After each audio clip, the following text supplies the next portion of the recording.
First thing I know is that he's really intelligent.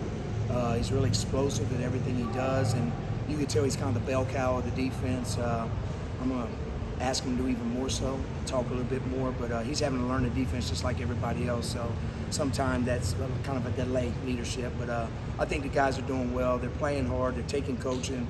As long as they take coaching and try to get better every day, we got a chance to be good. Coach Caleb Spencer, the freshman, it seems like he's one of the biggest safeties out there. What are your impressions of him so far? He's young. He doesn't know a lot yet, but he's a hitter. I watched this film come out of high school. He does some good things. Whenever the ball's in play, he plays a lot better. When you break it down into passing and more of the drill stuff, he struggles a little bit. But when the ball's in play, he knows how to play football. So we'll just take it step by step and see how much that he can get better and see where he's going to fit in the summer and in the fall. What was the hiring process here like for you? Obviously, you started at Tulane, and then, obviously things changed. What was that process like?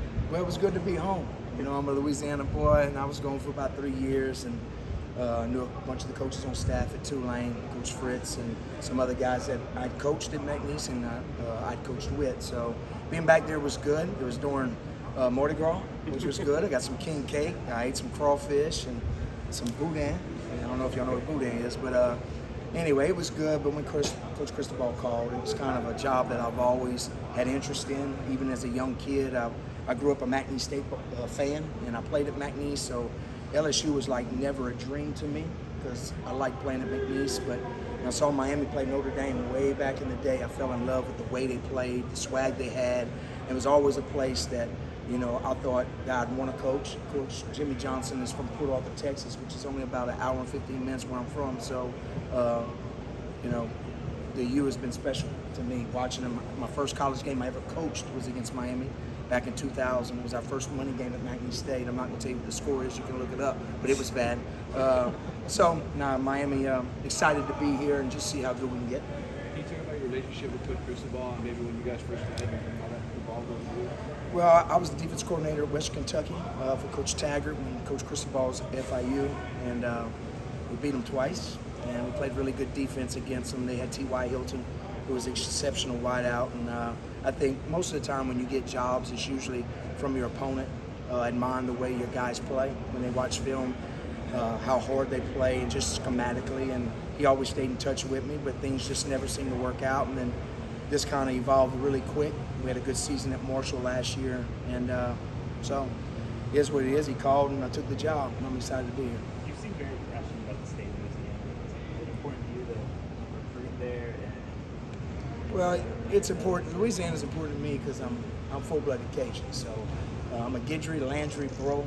So on all sides, I'm French, and I like my culture, just like an Italian likes his culture, and a Cuban likes his culture, and a Puerto Rican, and a Haitian, and Jamaican. So my people live in Louisiana, so I'm passionate about that. But I have ties there. I coached high school football there for years, and I coached in the state for most of my years. So I've got a lot of deep ties, and I've earned a lot of respect by high school coaches there because I was one of them. I'm an old high school football coach, so it's easy to go back in there and form relationships with kids because the coaches kind of know me. So we'll do what we can to get the best players we can out of there. But we want the best players for Miami. It doesn't have to be from Louisiana, South Florida, whatever. We want what's best for our program. So we'll go anywhere to get anybody. How tough is it for the kids to adjust to a new defense? Is it? It's always tough, but experienced guys usually translate a little quicker because they say like this is like this. So they have to kind of flip things in their mind. A lot of times I've gone to places, and if the coaches were still there, I used their system and their terminology. That way the learning curve would be limited to them, but more on me. But we switched so dramatically from what we did last year and the way we called things, so they just thought that the coaches that were here just go ahead and put it in the way you want to put it in, and the kids are learning. So they're doing well. And we're going to probably go a little bit slower with our installs. We'll probably be at about 65-70% at the end of the spring, and then we'll catch up in the summer, and then we'll throw it all in the fall and see what sticks and play with that. Any early impressions on defensive backs like Markeith Williams and Jaden Harris? All you can really judge right now is how they're playing the pass. Until the pads start popping and people start, it's always different when the pads come on. So I don't want to make an early judgment on anybody, because some people look really, really good in just helmets and spiders. But when the pads come on, sometimes guys that didn't look as well look a lot better. when the ball comes in play, it's live. So, I'm not making any pre-decisions on anybody. I'm just going to coach every day and try to get better, each kid, and just coach the coaches and coach the scheme and see how good we can get. And the defensive roster. Sorry, I was gonna say, are you familiar with any kids? Like, I'm curious if you had recruited any of them at some point. The two big safeties I remember, because when I was at FAU, their names, were coming out of high school, so I'm familiar with them. Leonard Taylor I was as well. So most of the South Florida guys, because I was coaching at FAU around that time when they were coming out. So I'm familiar with some of those guys. Yes, sir. And the defensive roster, any impressions on the body composition or just how the defense is structured? Well, we've got some defensive linemen that are out right now. I mean, probably 4 of the starters, on paper. So, and then the big safety's out, of course. And so you got different guys that are out. And we'll add them in the summer when they're healthy, and then we'll see what we got. But the good thing is the guys that are backups or fighting for jobs are getting all the reps right now. So you're really building depth, which is a good thing, right? So in the fall, when we have more people battling for jobs, we'll do competition every day to try to fight for the starting job every day. We're not going to wait to a scrimmage. Every day we're going to adjust the depth chart, and we're going to fight for positions every day. It's the only way I know how to do it. That way when a kid goes down in the game, and they've played with another kid on the side of them before. So in the fall, you'll probably see a lot of interchanging of the ones. What are your impressions of Jason Taylor as a coach? Oh, he's good. He's really good. Not only his knowledge, but his teaching and how patient he is, and he can get on when he needs to. And of course, he's got a gold jacket, right? So you respect that, him as a player, but he's a great teacher, a great person. He got a bright future. He's going to be a defensive coordinator, either at the college level or NFL. I can tell already. We got a couple guys on staff like that. I'm really impressed with the staff we have here, and I'm excited to work with them. We get along really good, and that's the main thing, is that you get along good. And I've got an open mind to take suggestions, and some things are non-negotiable, but I don't want to muzzle any of my coaches because we got good football coaches here. I got the same question about Derek Nielsen. Didn't you? Yeah, you think about him, your first impressions on him. He's special. He's really special.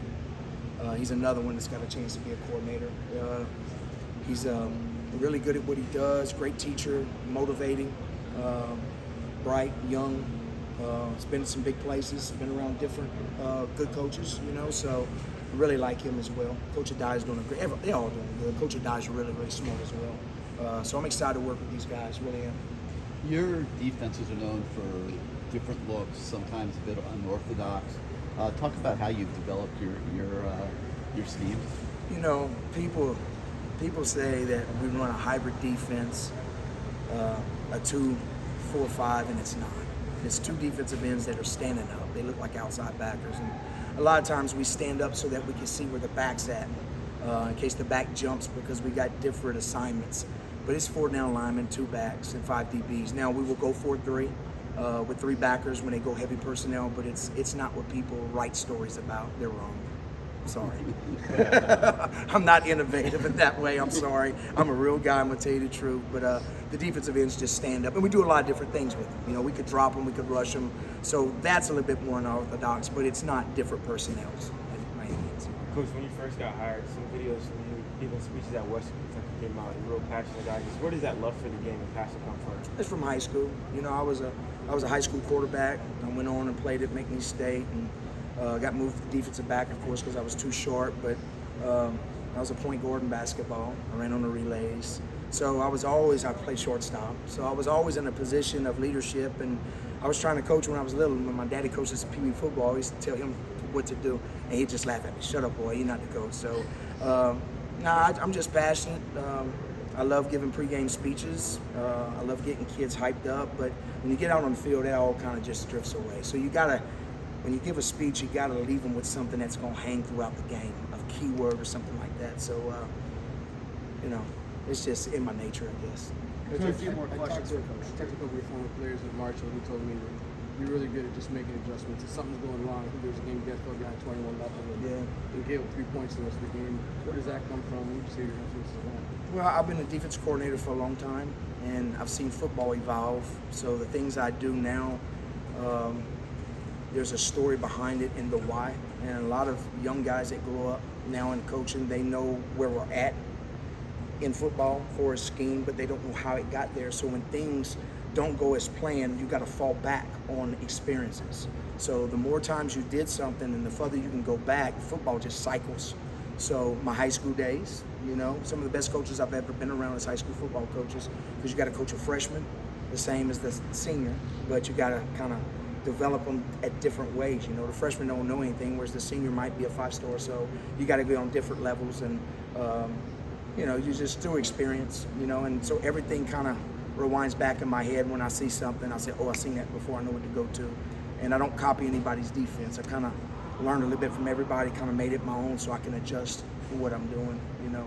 So, Coach, your fifth DB, does he have a special name? We've seen different terminology. we call him a star. So we have a sandbacker in a 4-3, and the star would be the nickel. He's kind of a hybrid corner safety. He's got to cover like a corner, but he's got to be able to tackle like a safety. So that's always a dynamic spot in the defense, because it can make you multiple. Because people most time are with one tight end and 3 wides, right? When they go 2 tight ends, then you match the bigger personnels with it to the 4-3. So that guy's really important to defense, and he either comes from a corner or he comes from a safety, athletic safety. Right now, can you say who's been kind of working? TC's been the guy. He's been in there. Also, Harris has been in there. And we haven't worked enough corners in there yet, but in the summertime, we'll probably start to create some more depth there. First 2 days, we've kind of been all base. Wesley's been the sandbacker. But we'll get into nickel on tomorrow, on Thursday, I should say. It'll be more nickel based then. Francisco Maigoa, your initial impressions of him? Who's that? Francisco Maigoa. Very natural. Very, very natural, very smart, don't say a lot. He's still picking it up, but he's one of the more natural guys that we have, I think. I'm excited when the pads come on to see what that's going to look like. But yeah, I've been really impressed with him. So I'm excited to see how much better he can get as he learns the scheme. Thank you very much, Coach. Thank you.